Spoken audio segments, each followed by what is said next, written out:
Public health officials warn that when a coronavirus vaccine is ready, the next hurdle is how to get that vaccine out to the public quickly and in massive numbers.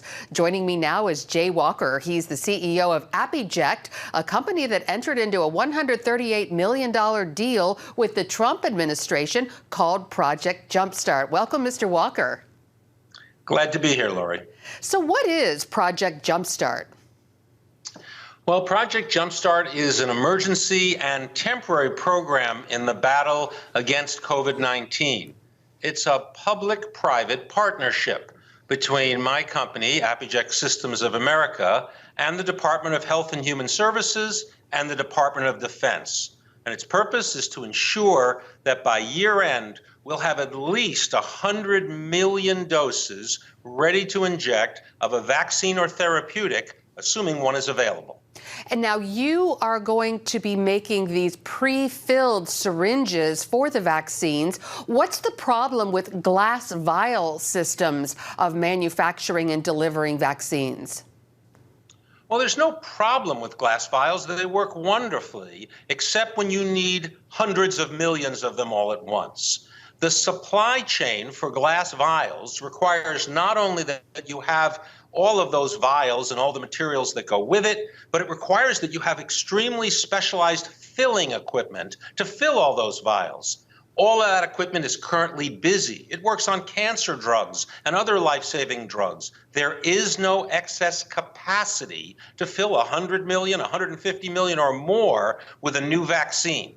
Therefore, the U.S. government has stepped out and said, we'll need to use another way to make sure that that vaccine can be delivered to people who want it. So how exactly does Appyject work? Well, if you've ever used an eyedropper where you in your eye take a little squeeze bottle, that technology is called blow, fill, seal. And that is exactly the same technology we're using. There are eyedropper facilities in the U.S., not many, but a few, that we are going to upgrade so they can handle vaccines. Then what will happen is those facilities will make the containers right here that will hold the vaccine. We will add a needle hub to them, and voila, you have a pre-filled syringe that's ready to use.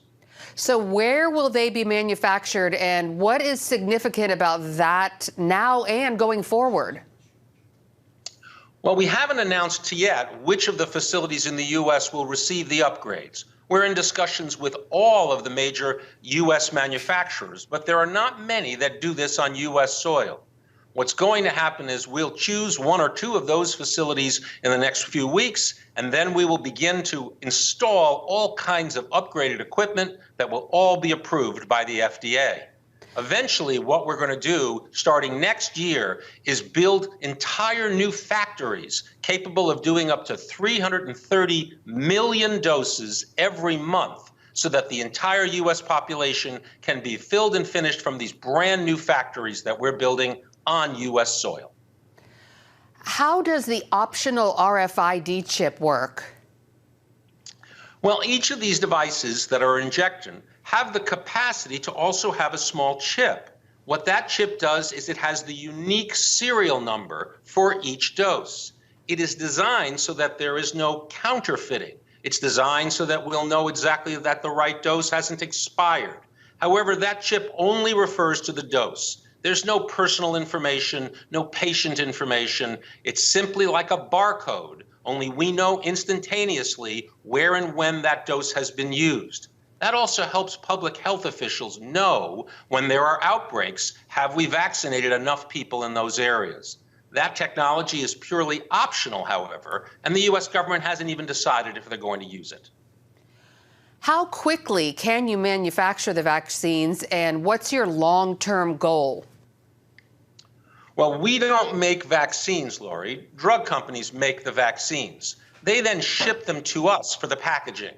So our long-term goal is to make sure that no matter what vaccine wins or what vaccines and what therapeutics are available, America can fill and finish in these pre-filled syringes as many of the drugs as we need for U.S. citizens and eventually to have excess that we can export worldwide.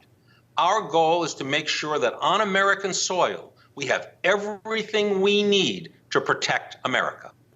When do you think you might start filling these with the vaccine? Well, the president has said that that vaccine will be ready this year. So if that vaccine shows up at our door, we're going to be ready to fill it as soon as it does. Well, it's a fascinating new technology. We'll definitely be keeping an eye on it. Jay Walker, CEO of Appyject, thanks for being here. Good to see you, sir. Thank you for having me, Lori.